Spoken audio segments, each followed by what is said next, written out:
आज की पीढ़ी के पास ऊंची तनख्वाह वाली हैं, जीवन की सारी भौतिक चीजें हैं, फिर भी वे तनावग्रस्त और असंतुष्ट क्यों हैं? जबकि पहले की पीढ़ी सीमित संसाधनों और साधारण नौकरी में भी खुश रहती थी। इसके पीछे क्या कारण है हमारे?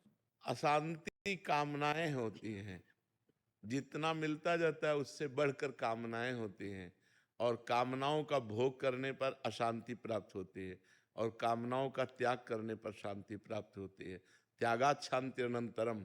त्याग से ही शांति का प्रादुर्भाव होता है, भोग से नहीं। आज हमारा समाज भोग प्रधान हो रहा है।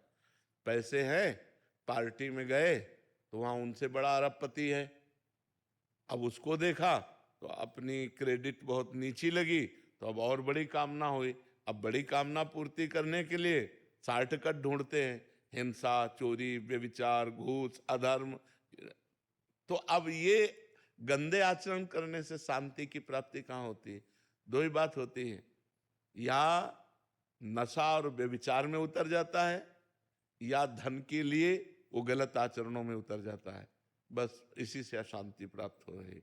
कामना ही अशांति का मूल है। और अशांतस्य कुतः सुखम, जो अशांत है वो सुखी कैसे हो सकता है? संतोष रूपी धन सबके पास रहता था पहले। गरीब है पर संतुष्ट है, वो अपने परिवार से, अपनी पत्नी से, अपनी स्थिति से। आज पति पत्नी से संतुष्ट नहीं, पत्नी पति से संतुष्ट नहीं, अर्थ की व्यवस्था से संतुष्ट नहीं, घर मकान की व्यवस्था से संतुष्ट नहीं, भोगों से संतुष्ट नहीं, केवल असंतोष ही असंतोष बढ़ता चला जा रहा है। क्यों? क्यों? ना धर्म है, ना अध्यात्म है, ना भजन है, ना संतों की सेवा संग है। तो उससे सब दुर्दशा होती चली जा रही है।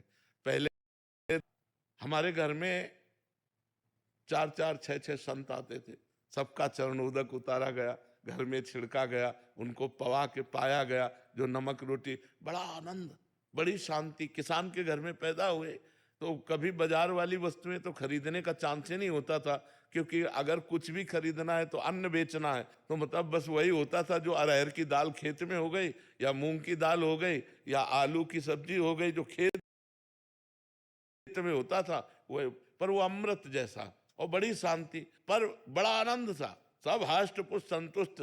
11 गौएं थी, एक बूंद दूध नहीं बेचा जाता था, सब वो संतुष्ट रहते थे, सब प्रसन्न रहते थे। अर्थ की अव्यवस्था, भोगों का लघु स्वरूप, मिट्टी का मकान, लेकिन संतुष्ट है, सब स्वस्थ है, कोई रोग नहीं, कोई चिंता नहीं। क्यों? क्योंकि संतोष धन है, सत्संग है, साधु महात्माओं का सेवन है, नाम जप है, और गरीबी में भी सुख का अनुभव हो रहा है। आज अमीर हैं प्राय लोग, कोई ऐसा रिक्शा वाला भी नहीं होगा जिसके 1,50,000 का मोबाइल जेब में ना हो। समय देखिए, लेकिन गलत स्वभाव, कामनाएं, भगवान से विमुख हो जाना, व्यसनादि व्यभिचार आदि में फंस जाना, सब